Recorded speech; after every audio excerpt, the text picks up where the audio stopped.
Hi everyone, welcome back to my channel, or hello if you are new. If you've clicked on this video, it is likely that you are about to start the potty training process. Or maybe you have already started the potty training process and it hasn't gone so well.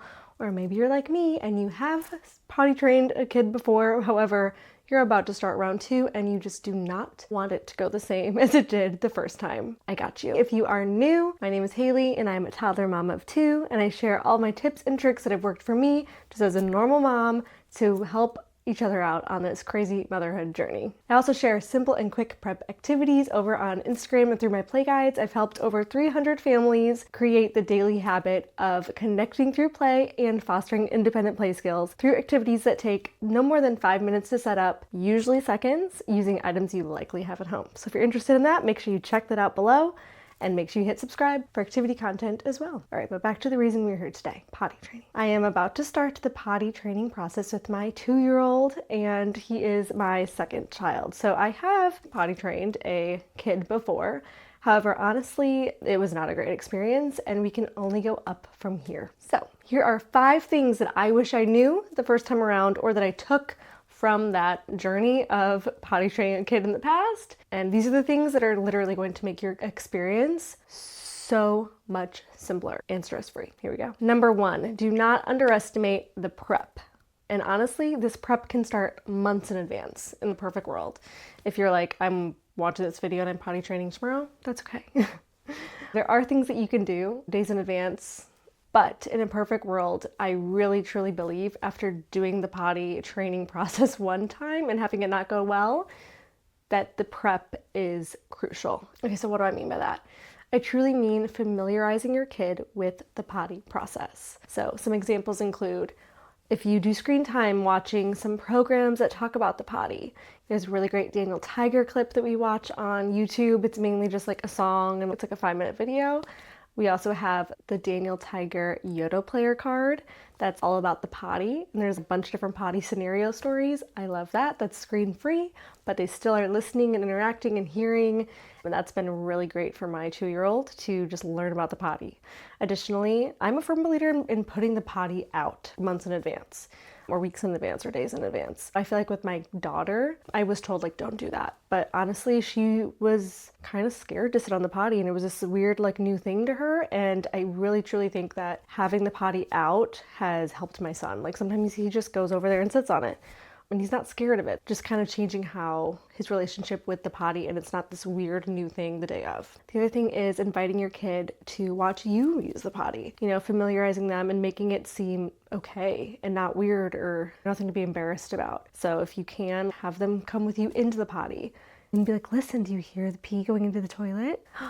I think I have to go potty. And kids learn through us. So the more that we can let them see like, hey, this is something that we all do, not just this thing that they never hear about, and then all of a sudden they're being told you need to use the potty. I've been really, especially in the past like couple weeks, being like, I think I need to use the potty. I don't want to stop playing with you, or I don't want to stop working if I'm working from home, but I really feel like I need to use the potty. And most of the time he'll want to come with me. So little things like that we've been doing to, again, familiarize him, make it not such a huge deal when all of a sudden he is needing to go to the potty. You can also read books about the potty. We have the Miss Rachel book about going to the potty, and he loves Miss Rachel, so it's kind of like a fun thing of, these are characters that I love and they're using the potty too. Logistically, there are some items that I do think that you should grab beforehand if we're talking about prep. So little potties, the ones that are on the ground. We only have one. I know some people have one like upstairs, downstairs, in different rooms. If you can grab more than one, I do think that's great. We also have the kid potty seat on the big toilet. So we do kind of have more than one option there. You are going to want to get some undies, even though you're likely not going to have them wear underwear right away. And if you're interested in what process I'm using with my 2-year-old this time around, we are doing the Good Inside method, which if you're interested in that, which I highly recommend, I love Good Inside, make sure you hit subscribe because that's going to be part 2 of this potty training series. I recommend gathering stuff for a potty basket.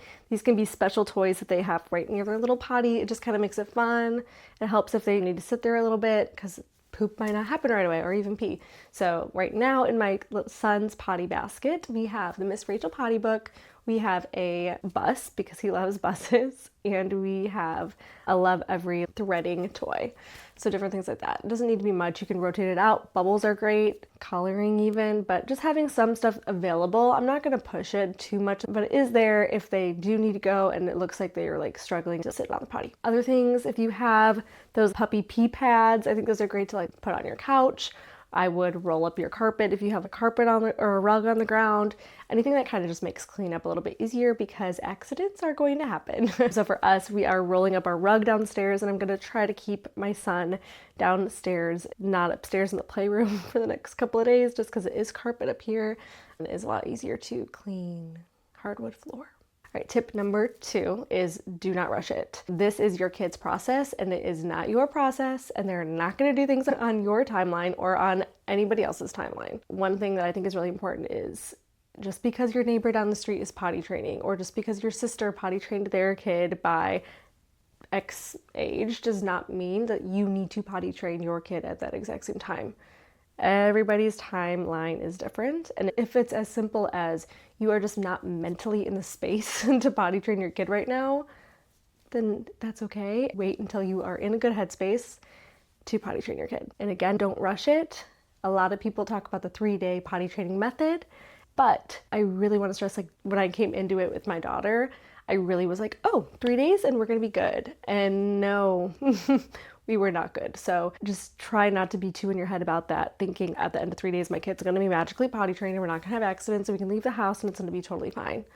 No, A, that just might not happen. And B, even if it is 3 days that are quote unquote successful, accidents are going to happen after those 3 days, but you are still doing great and you still are quote unquote successful in the 3-day process. All right, number 3, I think this is my biggest tip.